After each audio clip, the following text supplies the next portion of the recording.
الحمدللہ رب العالمین والصلاة والسلام علی سید المرسلین خاتم الانبیاء ولا نبی بعدہ وعلی آلہ وصحبہ اجمعین برحمتک یا ارحم الراحمین۔ معزز سامعین و ناظرین، میرے پیارے بھائیوں، بزرگوں، بہنوں، بیٹیوں اور طالبات اور طلباء کرام، السلام علیکم ورحمۃ اللہ وبرکاتہ۔ میں آپ کا معالج حکیم محمد علی بلوچ، انقلابی دواخانہ گھگر بن قاسم ٹاؤن کراچی سے آپ سے مخاطب ہوں۔ آج بھی ہم رمضان کے متعلق بات کریں گے۔ مسئلہ یہ ہے کہ کچھ لوگوں کو زیادہ دوائیں کھانے سے یا کسی بڑے مرض کی وجہ سے قبض بہت زیادہ رہتی ہے، انتڑیوں میں درد رہتا ہے، پیاس بہت سخت لگتی ہے اور خشکی جسم میں زیادہ ہو جاتی ہے، اور اس کے لیے وہ شام تک عصر کی نماز تک نڈھال ہو جاتے ہیں۔ آئیے ہم سمجھیں کہ یہ کیوں ہوتا ہے۔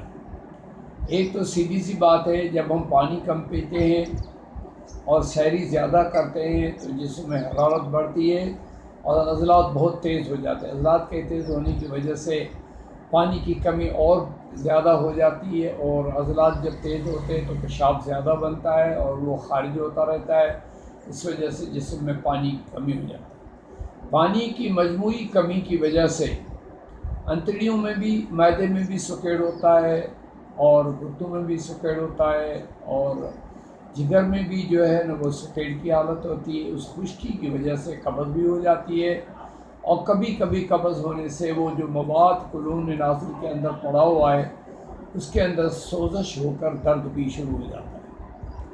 اس طرح سے جو ہے نا انسان بڑی تکلیف میں آ جاتا ہے۔ بہت سارے لوگ اس کی وجہ سے روزے چھوڑ دیتے ہیں، خاص کر کے کوئی شوگر کا مریض ہے، کوئی بلڈ پریشر کا مریض ہے، کوئی کینسر کا مریض ہے، کوئی گھٹنوں کا مریض ہے۔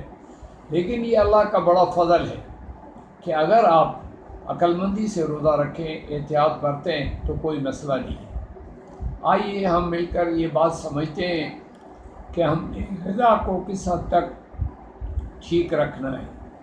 سب سے پہلی بات یہ ہے کہ رات کو کھانے سے پہلے اور صبح نہار میں روغن زیتون کا 1 چمچ، نارمل چمچ جو ہے وہ آپ نے پینا ہے، تاکہ آپ کے جسم میں جو ہے نا وہ پروٹین کی ضرورت پوری ہو جائے۔ اب جب خلیات کو تیل ملے گا تو خلیات جو ہے نا وہ اپنا کام اچھے طریقے سے سر انجام دیں گے۔ نمبر 2، غذائی ضروریات کو پورا کرنے کے لیے سوہانجنا مورنگا کے پتے جو ہیں وہ تھوڑے سے سکھا کے رکھیں، دہی میں بھی پیسے ہوئے ڈالیں، ویسے بھی آپ ان کو تھوڑا سا سالن میں چھڑک کر کھائیں، اور اگر چائے بناتے ہیں تو پتی کے ساتھ ملا کے رکھیں، اس کو رکھیں، تاکہ آپ کی جو خاص غذائی ضروریات ہیں جس میں معدنیات ہیں، حیاتیات ہیں، یہ ساری چیزیں خود بخود پوری ہو جائیں گی۔ یہ ایک باکمال چیز ہے، جانور ہوں، انسان ہوں، اور جانوروں کے بھی تمام اقسام، جس میں خرگوش ہے، مرغیاں ہیں، بکریاں ہیں، بھیڑ ہے، گائے ہے، بھینس ہے، سب کے لیے غذائی ضروریات پوری کرنے کے لیے عجیب چیز ہے۔ نمبر 1۔ نمبر 2، آپ صبح کو سحری میں چائے نہ پئیں۔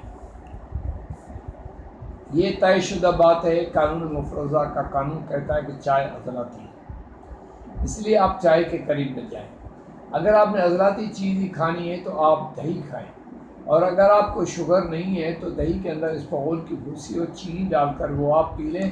سارا دن آپ کو پیاس نہیں لگے گی، اور انشاءاللہ آپ انتہائی پرسکون ہوں گے، نیند بھی اچھی آئے گی، اور اوقات صلاۃ اور اوقات نماز ہے وہ پورے ہوں گے انشاءاللہ، اور آپ تلاوت قرآن بھی کر سکیں گے۔ اس طرح سے دوسرا مسئلہ یہ ہے کہ آپ رات کو جو دودھ لیتے ہیں، گرم دودھ، اس کے اندر تھوڑی سی ادرک استعمال کریں، تاکہ آپ کی توانائی جو ہے، پاور آف امیونائزیشن جو ہے، قوت مدبرہ بدن جو ہے وہ ٹھیک رہے۔ ہر حال میں آپ کو قبض نہیں ہونا چاہیے، پیشاب بھی مناسب ہونا چاہیے۔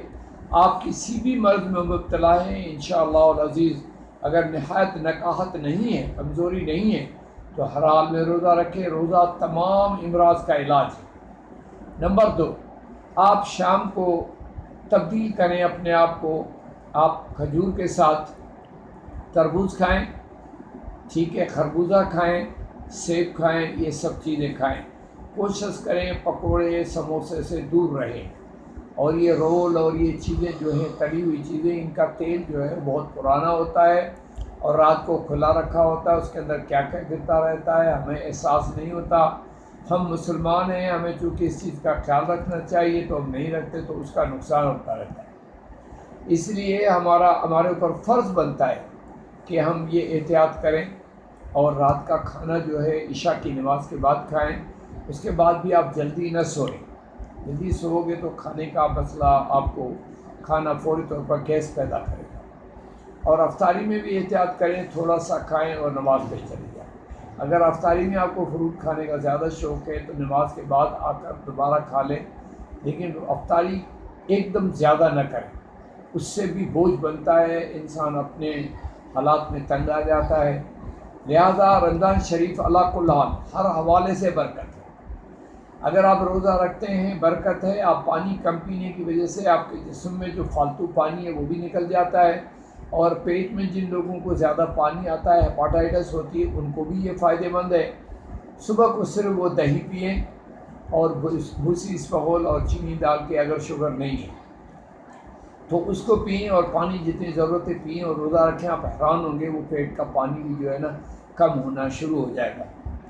اور دوسری بات یہ، شوگر بھی کنٹرول ہونا شروع ہو جائے گی۔ تیسری بات ہے بلڈ پریشر بھی کنٹرول ہونا شروع ہو جائے گا۔ چوتھی بات ہے جن کے گردے فیل ہو چکے ہیں اور ڈائلسس کرا رہے ہیں، وہ بھی روزے کی حالت میں ان کے گردے جو ہے نا اپنا آہستہ آہستہ کام کرنا شروع کرتے ہیں، کیونکہ اللہ کی تاریخ جاگ جاتی ہے تو گردے کام کرنا شروع کر دیتے ہیں۔ یہ خودی سوزش بھی ہلکی ہو جاتی ہے، آپ بہت اچھی نیند کرتے ہیں، اس وجہ سے بھی آپ کے آرام جو زیادہ کرتے ہیں، اس کی وجہ سے بھی جسم زیادہ کام کرتا ہے۔ یاد رکھیں، جسم اپنے لیے اچھی حالات بنانے کے لیے، بیماریوں سے مدافعت پیدا کرنے کے لیے نیند میں زیادہ کام کرتا ہے بنسبت جاگنے کے۔ اس لیے مہربانی کر کے پوری نیند اختیار کریں۔ اگر آپ کو رمضان شریف میں اعلیٰ قسم کا کوئی شربت پینا ہے تو تربوز کے پانی میں تخم بالنگو ڈال کر وہ پئیں۔ اگر وہ نہیں تو اس سے بھی اعلیٰ شربت ہے کہ 50 گرام جو ہے وہ زرشک، اور 100 گرام گلاب کے پھول، 10 گرام چھوٹی الائچی کے دانے، اس کو صبح کو بھگو دیں، شام کو رگڑ کر چھان لیں، چھان کر اس کو میٹھا ڈال کے پئیں اگر ضرورت ہے۔ نہیں ہے تو یہ شوگر کا علاج بھی ہے، اور آپ کے جسم کی پوری گرمی کی وجہ سے جو حرارت ہے جسم میں اس کو بھی پورا کر دے گا۔ اور یہ ایسا شربت ہے کہ بڑا باکمال ہے، دنیا کی 1000 بیماریوں کا ایک علاج ہے۔ بلڈ پریشر کا علاج ہے، شوگر کو فائدہ دیتا ہے، نظام ہضم کو ٹھیک کرتا ہے، جسم میں توانائی پیدا کرتا ہے، اور انتہائی مصفہ خون ہے، اس کی وجہ سے گرمی دانے وغیرہ یہ چیزیں بھی نہیں ہوتی۔ اس لیے آپ زرشک، گلاب کے تازہ پھول اور چھوٹی الائچی کا شربت بنائیں، اور وہ اگر مستقل بنا کے رکھیں پھر بھی ٹھیک ہے، لیکن بہتر یہ ہے کہ روزانہ تازہ تیار کریں، تازہ رگڑ کر پئیں، جس سے سردائی بنائی جاتی ہے، تو اس سے بہت بڑے فائدے ہوئے۔ یہ اللہ تبارک تعالیٰ کا بڑا انعام ہے یہ شربت جو ہے، اسی لیے رمضان میں اس کو استعمال کریں، عصر کے وقت بنا لیں اور افطاری کے وقت استعمال کریں۔ کھجور، اگر آپ کو کمزوری محسوس ہے، کھجور کو کھولیں، اس کی گٹھلی نکال کے اس کے اندر ایک چھلکا اترا ہوا بادام ڈال دیں، اس طرح 8 کھجوریں اپنے پاس رکھیں، سحری کے وقت 4 کھائیں، اور نماز مغرب کے بعد 4 عدد کھائیں۔ اس طرح سے آپ کا روزہ بھی اچھا ہو جائے گا، اور دوسرے دن کے لیے بھی آپ کی توانائی باقی رہے گی۔ اس سے انتہائی آپ کو جو ہے نا جسم کے اندر پروٹین وغیرہ کا سارا فائدہ ہوگا۔ اور قانون نظریہ مفرد اعضاء کے مطابق آپ حتی الامکان کوشش کریں کہ 3 وقت دہی استعمال کریں رمضان میں۔ افطاری کے وقت آپ فروٹ چاٹ بناتے ہیں، اس میں بھی دہی ڈالیں، رات کا کھانا کھاتے ہیں اس میں بھی دہی ڈالیں، بلکہ صبح کو سحری صرف دہی سے کریں۔